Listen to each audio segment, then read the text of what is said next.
ఉప ముఖ్యమంత్రి గారు ఎక్కడో ఒక దగ్గర దాదాపుగా 100 కోట్లు 80 నుండి 100 కోట్ల వరకు ఒక ఇంటిగ్రేటెడ్ స్కూల్ పెడతాం మేమని చెప్పడం జరిగింది. 80 కోట్లతోనే ఇంటిగ్రేటెడ్ స్కూల్ అని టెండర్ కూడా పిలుచున్నారు మీరే 80 కోట్లని.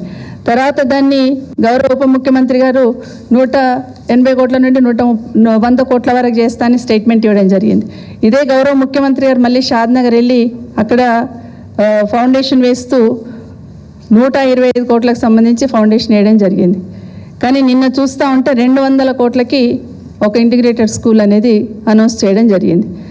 అంటే మీ విధానం ఏదైందో అది స్పష్టం చేయమంటున్నాం.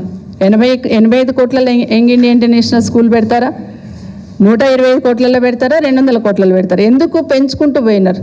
అసలు వచ్చిన మార్పు ఏంది? మీరు తీసుకొచ్చిన 85 కోట్లను అనౌన్స్ చేసిన రోజు నుండి ఇప్పటి వరకు తట్టడు మట్టే లేదు. కానీ అంచనాలు పెంచుకుంటూ పోయారు. అక్కడే మతలపోయింది అని అడుగుతున్నాం. నిజంగానే మీరు చెప్పదలుచుకుంటే ఇమీడియట్గా ప్రతి స్కూల్కి ఇంత అవుతుందని క్లారిటీగా చెప్పాలి. మీకే క్లారిటీ లేకుండా ఒక్కొక్కరు ఒక్కొక్క దగ్గర మాట్లాడుతూ ప్రతి నియోజకవర్గానికి ఇస్తామన్నారు, అది లేదు. నిన్న చూస్తే 20 స్కూల్స్కి ఇచ్చున్నారు. బడ్జెట్లో ఏం పెట్టున్నారు? 11,000 కోట్లు యంగ్ ఇండియా ఇంటర్నేషనల్ స్కూల్స్కి ఇంటిగ్రేటెడ్ స్కూల్స్కి పెడతామన్నారు. కానీ తీరా చూస్తే అక్కడ 4,000 కోట్లు పెట్టున్నారు. ఇవన్నీ కూడా ఎవరిని మభ్యపెట్టడానికి ఇవన్నీ మాట్లాడుతున్నాఅనేది దయచేసి గమనించమని కోరుతా ఉన్నాను. మేము ఇక్కడ వ్యతిరేకిస్తున్నట్టు మాట్లాడారు. ఎస్సీ ఎస్టీ బీసీ మైనార్టీ పిల్లలకు నేను స్కూల్ కడుతూ ఉంటే ఒక పార్టీ వ్యతిరేకిస్తుందని మాట్లాడారు. బీఆర్ఎస్ పార్టీ ఎప్పుడు వ్యతిరేకించలేదు. విద్యకు ప్రాధాన్యత ఇచ్చాం కాబట్టి చాలా మార్పు తీసుకొచ్చున్నాం. గత 10 సంవత్సరాలలో దేశంలో ఎక్కలేని విధంగా గురుకులాలు ఏర్పాటు చేస్తున్నాం. దేశంలో ఎక్కలేని విధంగా ఈరోజు మన ఊరు మనబడి లాంటి స్కీమ్ తీసుకొచ్చి ఈరోజు ఏర్పాటు చేసిన సందర్భం ఉంది. కానీ మీరు ఏవైతే ఈ 80 కోట్ల నుండి 125 కోట్లు 125 కోట్ల నుండి 200 కోట్లకు పై ఉన్నారో ఏమి తేడా ఉంది అనేది అడుగుతున్నాం.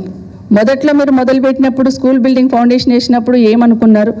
రెండోసారి ముఖ్యమంత్రి గారు వేసినప్పుడు ఏమనుకున్నారు? మరి ఇప్పుడు ఎందుకు 200 కోట్లకు పెరిగింది అనేది ఒక క్లారిటీ రావాలా? ఎందుకంటే బయట వింటూ ఉన్నాం, ఎక్కడో పక్క రాష్ట్రం నుండి ఒక ఏజెన్సీని తీసుకొచ్చినారు, అక్కడున్న ఆర్కిటెక్ట్ని తీసుకొచ్చి ఏదో ఇస్తున్నారు అనేది ఒకటి వింటూ ఉన్నాం. మరి అట్లా స్కూల్స్ని డిజైన్ చేసే ఆర్కిటెక్ట్స్ మన దగ్గర లేరా? బయట నుండే రావాలా?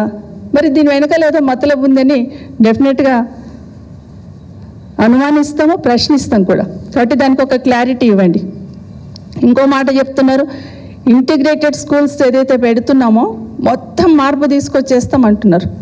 సంవత్సరంన్నర అయింది, మీరు ఒక కమిషన్ వేశారు, కమిషన్ వేసి కూడా మార్పు తీసుకొస్తామన్నారు. అసలు ఈ 1.5 ఇయర్లో ఏం మార్పు తీసుకొచ్చారనేది స్పష్టం చేయాలని కోరుతున్నాను. అసలు ఏం విద్యాపరంగా ఎక్కడ మార్పు తీసుకొచ్చారు? మీరు తీసుకొచ్చిన మార్పు ఏంటి? ఈరోజు గురుకులాల్లో ఉన్న డిగ్రీ కాలేజీలు మూసేస్తున్నారు, అదేవిధంగా జూనియర్ కాలేజీలు మూసేస్తున్నారు. ఈరోజు 2,000 స్కూళ్ళు రాష్ట్ర వ్యాప్తంగా మూతపడిపోయినాయి. ఇదేనా మీరు తీసుకొచ్చిన మార్పు? ఎందుకైనా విద్యా కమిషన్ వేస్తున్నారు మీరు. ముఖ్యమంత్రి గారు మీ దగ్గరే ఉంది కదా విద్యాశాఖ, ఎందుకు స్కూళ్ళు క్లోజ్ అవుతున్నాయి? ఎందుకు ఎస్సీ గురుకులాలలో ఉన్న ఇంటర్ కాలేజీలు కానీ డిగ్రీ కాలేజీలు కానీ ఎందుకు మూతపడేయాలనుకుంటున్నారు? దాని వెనకాల మీ ఉద్దేశం ఏంటి? గురుకులాలను ఎందుకు నిర్వీర్యం చేయాలనుకుంటున్నారు? ఒక్కసారైనా గురుకులాల్లో చదువుతున్న బిడ్డలు పేద బిడ్డలే కదా అని ఒక్కసారైనా రివ్యూ చేసే ప్రయత్నం చేశారా? దాని వెనకాల ఏం జరుగుతుంది, ఎందుకు ఇబ్బంది అవుతుంది అని ఆలోచించారా? ఇవన్నీ ఆలోచించకుండా నేను ఒక 200 కోట్లు పెట్టి బిల్డింగ్ కడుతున్న స్కూళ్ళకి విమర్శిస్తున్నారు అని అంటున్నారు. అంటే 200 కోట్లు పెట్టి నియోజకవర్గానికి ఒక స్కూల్ కడితే మరి మిగతా స్కూళ్ళ పరిస్థితి ఏంది? ఇప్పటి వరకు 1.5 ఇయర్లో ప్రభుత్వ పాఠశాలకు ప్రభుత్వం నుండి ఏమైనా నిధులు మంజూరు చేశారా?